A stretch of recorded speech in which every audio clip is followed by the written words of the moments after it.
Les intellectuels congolais, le malheur de la République démocratique du Congo. Les gens étudient pour devenir des problèmes supplémentaires à leur pays au lieu de devenir des solutions.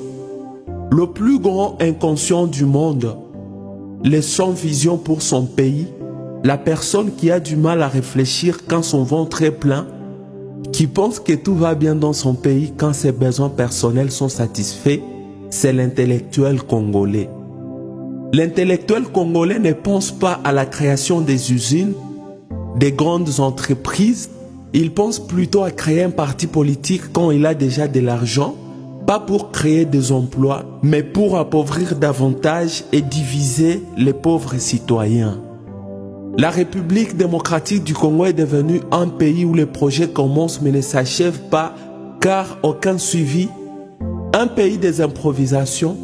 Un pays où si tu dis la vérité aux dirigeants, ils te haïssent, mais si tu les flattes, tu deviens important à leurs yeux.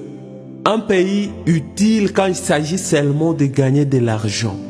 Mon pays n'a pas de système politique de gestion.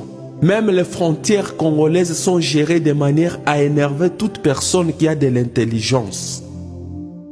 Les institutions de l'État sont comparables aux personnes aveugles. Les aveugles savent qu'ils ont besoin d'argent, mais ne savent pas de combien ils ont besoin, ni quoi en faire. Ils peuvent en avoir suffisamment, mais doivent être sales et mal habillés sans qu'ils ne sachent, pourvu qu'ils n'aient pas faim. Croyez-moi, c'est le gardien de l'aveugle qui bénéficie des avantages de l'aveugle plus que l'aveugle lui-même. La RDC est devenue comparable à une personne débile. Une personne débile fait rire tout le monde, mais jamais son propriétaire. Dans mon pays, même les universités où l'on est censé avoir des personnalités avec tous les titres et qualités possibles sont gérées comme des buvettes. Au XXIe siècle, les universités n'ont même pas un système national de gestion pour échanger des informations, vous imaginez. C'est pourquoi les étudiants changent des universités comme des habits après avoir commis des bêtises. C'est pourquoi vous ne pouvez pas certifier un relevé des cotes d'une université congolaise. Même avec le système LMD, vous n'aurez résolu aucun problème tant que le mode de fonctionnement n'aura pas changé. À cause des intellectuels, la République démocratique du Congo est devenue le pays qui ne vous encourage pas à étudier. Mais après avoir étudié difficilement et dans des conditions inhumaines, car c'est le cas dans mon pays, on vous exige une expérience professionnelle de 10 ans ou plus avant d'occuper une fonction, sachant que vous n'en avez pas. Une façon de condamner la jeunesse à ne pas s'épanouir. Et pourtant, l'expérience professionnelle d'un intellectuel congolais est comparable à un homme qui, à force de boire de l'eau pendant plusieurs années, il part se plonger dans un lac pour nager. Nous savons tous que c'est la noyade qui doit suivre. Les intellectuels congolais ont des expériences dans les vols, dans la routine, dans l'inacceptable. Bref, le pays favorise ceux qui les détruisent. Imaginez des grands hommes d'un pays comme la RDC, où il y a toutes les ressources naturelles possibles. Ils portent des vestes fabriquées en Turquie, des téléphones fabriqués en Allemagne, des chaussures de l'Italie, chemises de la France, véhicules du Japon. Ils boivent les vins de l'Espagne, ils utilisent les chaises fabriquées en Hollande et ils sont fiers. Mon pays est un champ de la veuve où les vaches des voisins, les chèvres, les moutons et même les poules mangent des arbres sans crainte. C'est dans les champs de la veuve où tous les voisins orientent leur caniveau. À la veuve, on ne fait que s'excuser après l'avoir provoquée, surtout quand elle a des enfants irresponsables et qui ne sont pas unis. Mon pays a eu le malheur d'avoir des intellectuels qui ne s'identifient pas en fonction de leur pays, mais plutôt en fonction des hommes politiques.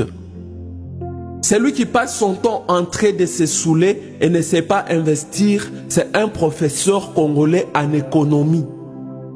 Celui qui passe nuit dans une maison où l'électricité ne vient que 4 jours par semaine, c'est un professeur congolais en électricité.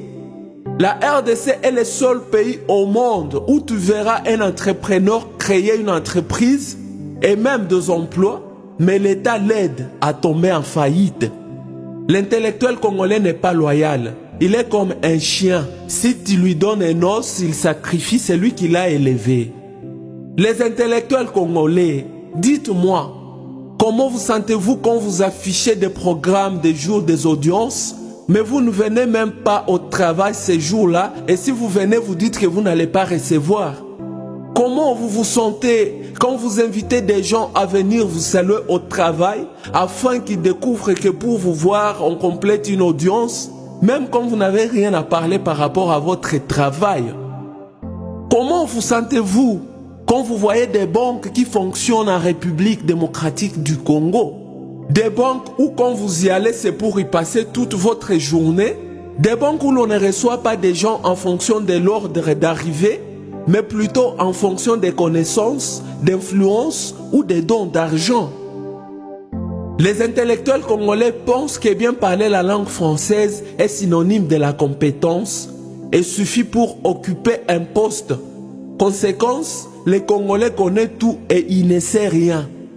L'intellectuel congolais est têtu, insensible, orgueilleux, sadique, problématique et incompréhensif.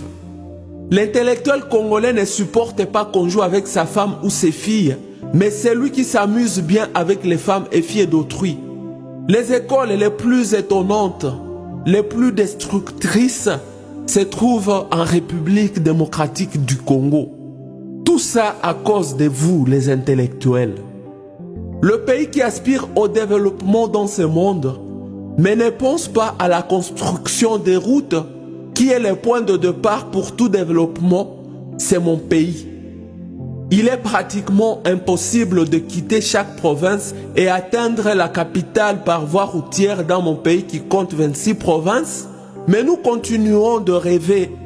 Toutefois, depuis des décennies, les dirigeants ne pensent pas à construire des routes, mais ils savent distribuer des véhicules aux honorables qui ont déjà tout, aux professeurs d'université, aux athlètes, dans une capitale où les embouteillages énervent déjà tout le monde. Nous sommes un pays où les enfants de la